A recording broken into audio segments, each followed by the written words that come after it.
Hi there folks, have you ever paid attention to the voices in your head?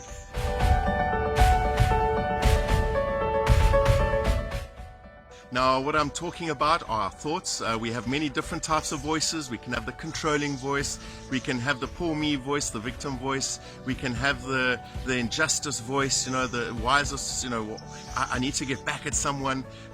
We have a whole variety of voices, sometimes an entire orchestra playing in our head.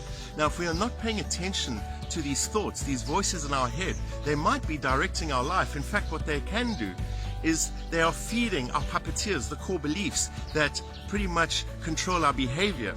Now, our thoughts are merely just stories, because most of the time they're assumptions. They're based on what happened in the past or what might happen in the future. And right now, in this very moment, it may not necessarily be true. So what happens if we believe these stories? Well, we become identified with these stories. I'll try and give a best example as I can in terms of material stuff. For example, we might tell a story to ourselves that in order for me to have self-worth or to be accepted by society, I've got to look successful, and in order to do that, I'm going to buy something really expensive, like a car, to drive around in, so people go, wow. And what may happen is I go into unnecessary debt around this. I'm not having a go at expensive vehicles, because if you've got the money, by all means enjoy it.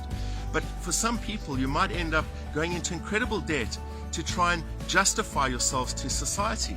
Now that is a story we tell ourselves. It has its roots in our thoughts and core beliefs, and it creates attachments. Another story could be in relation to relationships.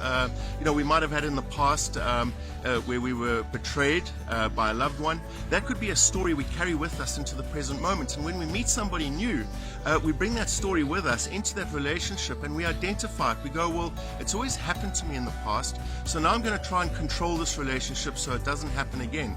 And what can happen is we identify ourselves with that relationship. In other words, we start saying, she's my girlfriend, my wife, and it can become very controlling because of that fear of betrayal.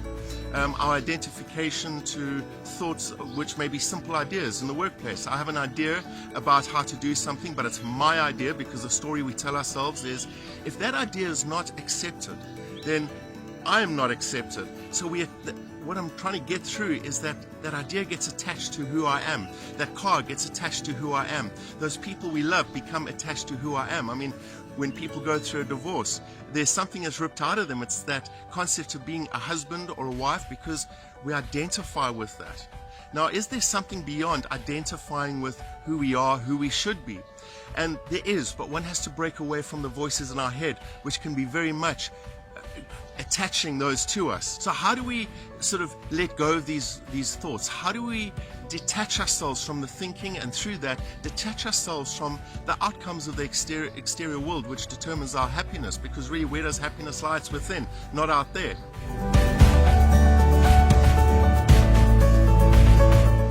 So there's incredible tools around meditation. There are so many different types of meditation. There's yoga, there's transcendental meditation where you work with mantras, affirmations.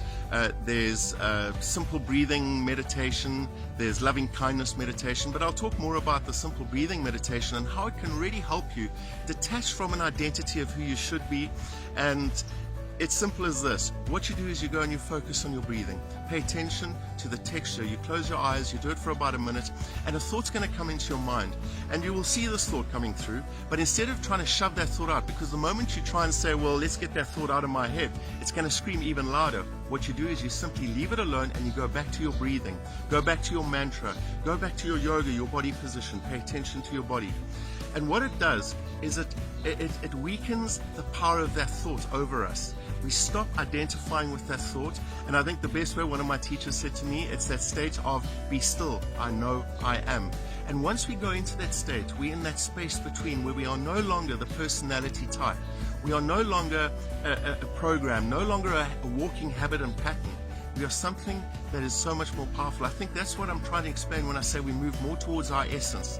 That's something which is just eternal. It's the beingness.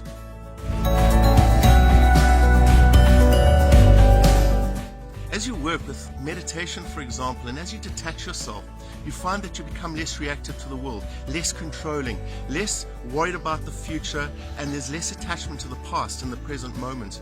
And what happens, you're in a better state to start changing your behavior. In fact, it'll change naturally through this calmness.